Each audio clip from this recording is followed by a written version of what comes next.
1973 का आइन और पाकिस्तान के एटमी प्रोग्राम का आगाज भुट्टो के वो कारनामे थे जिन्होंने भुट्टो की मकबूलियत में कई गुना इजाफा कर दिया था। मियां मोहम्मद शरीफ और मियां नवाज शरीफ भुट्टो के खिलाफ बात तो किया करते थे, लेकिन किसी बड़े प्लेटफॉर्म के बगैर तहरीक चलाना नामुमकिन था। लेकिन वो कहते हैं ना कि ज्यादा अक्लमंदी और कम अक्ली दोनों इंसान को अंधा कर देती हैं।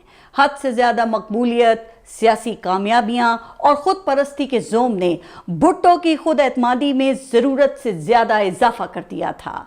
अब उन्हें ऐसा आर्मी चीफ चाहिए था जो उनके सामने खड़ा ना हो सके। उनका नजर इंतखाब जनरल जियाउल हक पर ठहरा, जो उस वक्त अपनी आजिजी और इंकिसारी की वजह से जाने जाते थे।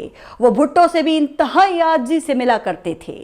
वो कहते हैं ना कि ज्यादा अक्लमंदी और कम अक्ली दोनों इंसान को अंधा कर देती हैं। भुट्टो ने भी यही गलती की और जनरल जियाउल हक को 7 सीनियर जर्नलों को सुपरसीड करके आर्मी चीफ मुकर्रर कर दिया। इब्तिदा में तो सब ठीक रहा, लेकिन फिर वो हो गया जिसके असरात आज भी पाकिस्तान किसी न किसी तरह फेस कर रहा है। 1977 का इलेक्शन हुआ और अपोजिशन जमातों ने भुट्टो की हुकूमत पर बदतरीन धांधली के इल्जामात आयद किए और पूरे मुल्क में एक तहरीक शुरू हो गई। मुल्कगीर मुजाहिरे और हुकूमत का क्रैकडाउन, ये वो मनाजिर हैं जो बूमर्स से लेकर जेनजी तक तमाम नस्लों ने मुख्तलिफ अदवार में देखे हैं। हालात काबू से बाहर हो गए और तारीख ने ऐसा पलटा खाया कि मौरख भी दंग रह गया। वही अज्जो इंकसारी के पैकर जनरल जियाउल हक, जो भुट्टो के पसंदीदा हुआ करते थे, उन्होंने मुल्क में मार्शल लॉ लगा दिया और भुट्टो हुकूमत खत्म कर दी। जनरल जिया ने 90 दिन में इलेक्शन करवाने का वादा किया, जो उनकी वफात तक वफा ना हुआ। भुट्टो पर कत्ल का मुकदमा चलाया और 4 अप्रैल 1979 को उन्हें रावलपिंडी में फांसी दे दी गई। जनरल जियाउल हक पाकिस्तान के ताकतवर तरीन सदर बन गए। हमेशा की तरह उस वक्त भी पंजाब ताकत का मरकज था और भुट्टो का उरूज भी पंजाब के दिल लाहौर से ही हुआ था। जियाउल हक को वहां एक ऐसा शख्स चाहिए था जो मुकम्मल वफादार, सख्तगीर और सियासी तौर पे बेरहम हो। इस मकसद के लिए उनकी नजर जनरल गुलाम जिलानी पर आकर रुकी और उन्हें गवर्नर पंजाब लगा दिया गया। जनरल जिलानी जनरल जिया के इंतहाई वफादार साबित हुए। हर सीनियर जनरल की तरह जनरल जिलानी भी पाकिस्तान के रिवायती सियासतदानों को पाकिस्तान के तमाम मसाइल का जिम्मेदार समझते थे और वो अर्बन पंजाब से नए चेहरों की तलाश में थे। उस दौरान उनकी मुलाकात मियां मोहम्मद शरीफ से हुई।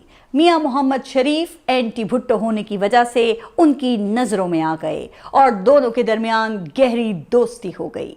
इस दौरान मियां मोहम्मद शरीफ ने मियां नवाज शरीफ की मुलाकात जनरल जिलानी से करवाई और जनरल जिलानी ने नवाज शरीफ के अंदर छुपे सियासतदान को पहचान लिया। वो मियां नवाज शरीफ को अक्सर अपने साथ रखा करते थे और यूं जनरल जिलानी मियां नवाज शरीफ के मेंटोर बन गए। ये एक तरह से नवाज शरीफ की सियासी तरबियत का आगाज था। कहा जाता है कि नवाज शरीफ साए की तरह जनरल जिलानी के साथ रहा करते थे। जनरल जिलानी के करीबी साथी और मियां नवाज शरीफ के इंतहाई करीबी साबिक साथी मियां जाहिद सरफराज नवाज शरीफ से अपनी पहली मुलाकात कुछ यूं बयान करते हैं। वो कहते हैं कि मैं जनरल जिलानी से एक जरूरी काम के सिलसिले में मिलना चाहता था। जिलानी ने सुबह 8 बजे मुझे फोन किया कि मियां साहब आ जाएं, मेरे साथ आके नाश्ता करें।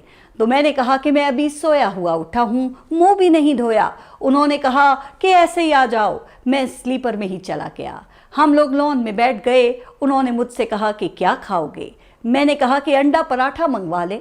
उन्होंने कहा कि अनार का जूस पी लें, बहुत ही आला है। लेकिन मैंने मना कर दिया कि नहीं, मुझे शुगर है, मैंने जूस नहीं पीना। उन्होंने बैरे को नाश्ता लाने को कहा। थोड़ी देर के बाद उनको फिर जोश उठा कि मियां साहब मेरे कहने पे एक दफ़ा जूस पी कर तो देखें। मैंने कहा मंगवा लें। जिलानी साहब ने एक लड़के को आवाज़ दी जो सफ़ेद शलवार कुर्ते में वहाँ फिर रहा था। उन्होंने आवाज़ दी कि नवाज। वो भागता हुआ आया तो उन्होंने उससे कहा कि जाओ बैरे को कहो कि मियां साहब के लिए भी अनार का जूस ले आए। जिस पर वो कहते हैं कि मैंने पूछा कि ये कौन है? तो जनरल जिलानी कहने लगे कि ये इत्तफाक फाउंड्री वाले मियां शरीफ का बेटा नवाज शरीफ है। میاں زاہد کہتے ہیں کہ میں نے اس وقت پہلی دفعہ نواز شریف کو دیکھا. ایک لڑکا سامنے پھر رہا تھا سفید کرتے سلوار میں، تو جیلانی خان نے اس کو آواز دی نواز. وہ بھاگتا ہوا آیا تو اس کو کہا یار نواز، جا کے اس کو میرے کہو کہ میاں صاحب کے لیے بھی جوس لے آئے. تو میں نے پوچھا یہ کون ہے؟ کہنے کا آپ نہیں جانتے؟ میں نے کہا میں تو نہیں جانتا، یہ نواز شریف ہے، یہ اتفاق فاؤنڈری والا جو میاں شریف کا بیٹا ہے. اچھا. That's when I saw him for the first time.